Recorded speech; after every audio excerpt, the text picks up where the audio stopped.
Okay, I don't know if you guys caught my last video about balancing chemical reactions, but it was an epic fail, and the first three that I balanced ended up just being 1 to 1 to 1 to 1. So this time I hope that I picked a better set of reactions that are not as trolling, because those other ones were pretty ridiculous. So let's jump right into this. Again, I haven't done these. I just looked over them a little bit closer this time, so I'm pretty sure these ones will actually require me to do some balancing. So let's jump right into it. Yeah, so let's do it. So we've got some nitrogen, we've got some hydrogen, and we've got oxygen. Now this looks like an amino combustion reaction, actually, if you look at it, because whenever you see O2, you pretty much can guarantee that we're blowing something up, right? So anyways, let's do it. Let's blow some stuff up. No, let's not do that. I should say that on the interwebs. Anyways, this is actually a very explosive reaction. So, so let's jump right into this. We've got 3 hydrogens and 2 oxygens over there. We've got 1 nitrogen, 1 hydrogen, and oh gosh, look at me making the mistakes. We've actually got 3 hydrogen. I wasn't counting the water. 3 hydrogen. 1, 2, 3, right? And then we've got 1, 2, we have 4 oxygen, right? So if we go ahead and start balancing this, the only thing that's really off at the moment is the oxygen. And okay, well, this one is easy. If you just that's all we had to do. I'm really hoping that one of these is like difficult, so you can actually see, you know, me really working my tits off here. But instead, you're just like, oh, yeah, let's just put a 2 right there. So, anyways, yeah, that one was pretty straightforward. So let's move on. Let's just keep doing this. So let's do this one.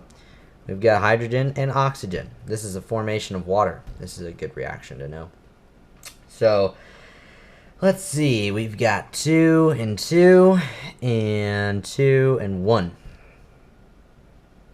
So what do you think we should do first? Well, you can't answer me because you're on the other end of the internet right now. So I'm going to say what we probably should do is try and balance this oxygen. So I'm going to put a 2 right there. Boom.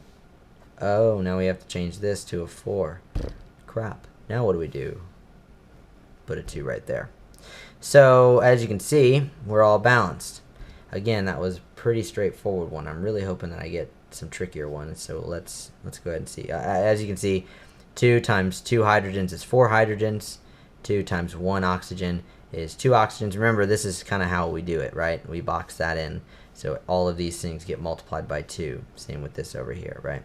So you can think of it that way. Yeah, so that one's done. Good. Now let's do this next one. I'll go ahead and scroll the page up to here, right there. So here we go. We've got copper sulfate, and we can keep the sulfate together because notice it's the same over here, right? We didn't break that sulfate up, so we're just going to keep the sulfate together as one group and multiply it as a group, so we don't have to do as much math. It's a little easier that way. I think my camera is tilted just a little bit, like that. I don't know. Hopefully that didn't mess with you. Okay, we got copper. Oh, look at me, not writing. That's a U. My pencil just kind of gave out on me. Here we go. Yeah, that's a U. Copper sulfate. We've got potassium, which is K. It's a weird one. And then we've got well, we've got a carbon and a nitrogen, but we happen to know, or at least I do, and you'll probably learn this here in the next chapter, this is actually a cyano group. If you haven't learned that yet, you may have already done your reading and you may have seen that, but it's actually a cyano group, and notice it stays the same over here, so we can keep that also the same, which is really nice. So let's go ahead and start counting these up. We've got 1 copper, we've got 1 sulfate, 1 potassium, and 1 cyano group. Over here we've got 1 copper, we've got 1 sulfate, we've got 2 potassium, and 2 cyano groups. So to go ahead and this is another easy one. Golly. Okay, well, to go ahead and solve this, we need to double our potassium on this side, and we need to double our cyano on this side. So hopefully you see that all we need to do is put a 2 right there. So again, feel silly. Sorry, you guys. These were not quite as tricky as the one that we had during recitation. So hopefully this makes sense to you. Let's see, do I have one of those? Oh, I don't think I do, not nearby. But anyways, this is Balancing Chemical Equations with Drew, and unfortunately these were pretty straightforward ones.